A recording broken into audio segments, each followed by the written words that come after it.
Good morning, fourth grade. It is 4B teacher here, Mr. Romano for Syracuse Academy of Science and Citizenship. I'm coming at you with chapter 20 of our Read Aloud series, Holes. Time is flying by. We're already 20 chapters deep.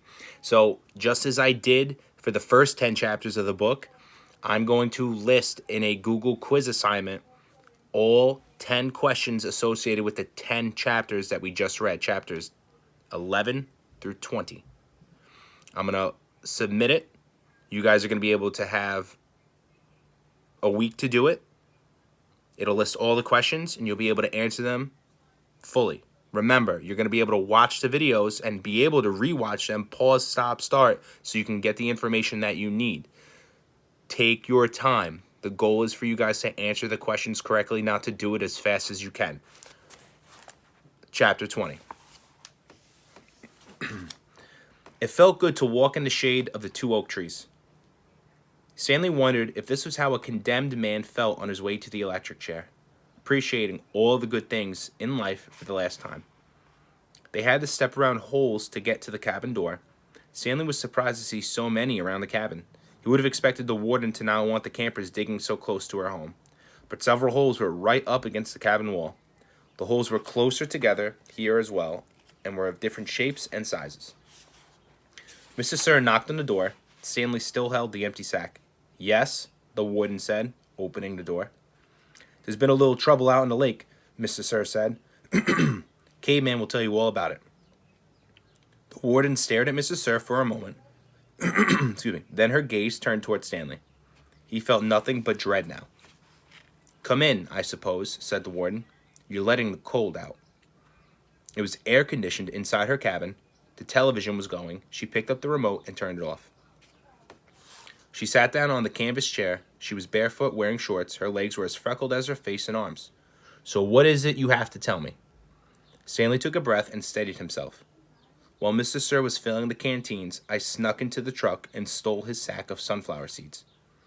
"I see." She turned to Mr. Sir. "That's why you brought him here?"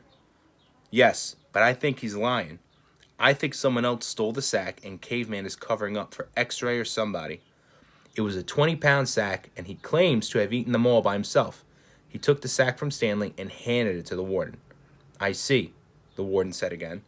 "The sack wasn't full," said Stanley, "and I spilled a lot. You can check my hole." "In that room, Caveman, there's a small flowered case. Will you get it for me, please?" She pointed to a door. Stanley looked at the door, and then the warden, then back at the door. He slowly walked around towards it. It was a kind of dressing room with a sink and a mirror. Next to the sink, he saw the case, white with pink roses. He brought it back out to the warden, and she set it on the glass coffee table in front of her. She unclasped the latch and opened the case. It was a makeup case. Stanley's mother had one similar to it. He saw several bottles of nail polish, polish remover, and a couple of lipstick tubes, and other jars and powders. The warden held up a small jar of a dark red nail polish. "You see this, Caveman?" He nodded. "This is my special nail polish. Do you see the dark, rich color? You can't buy that in a store. I have to make it myself." Stanley had no idea why she was showing it to him. He wondered why the warden would ever have the need to wear nail polish or makeup. "Do you want to know my secret ingredient?" He raised and lowered one shoulder. The warden opened the bottle. Rattlesnake venom. With a small paintbrush, she began applying it to nails on her left hand. It's perfectly harmless when it's dry. She finished her left hand, waved it in the air for a few seconds, then began painting the nails on her right. It's only toxic while it's wet. She finished painting her nails, then stood up. She reached over, touched Stanley's face with her fingers. She ran her sharp, wet nails very gently down his cheek. He felt his skin tingle. The nail on her pinky just barely touched the wound behind his ear.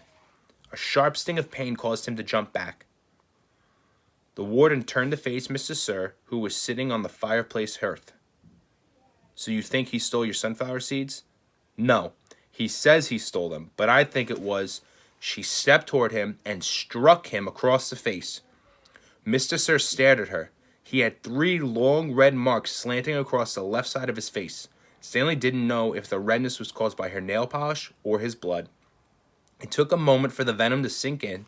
Suddenly, Mr. Sir screamed and clutched his face with both hands. He let himself fall over, rolling off the hearth and onto the rug. The warden spoke softly.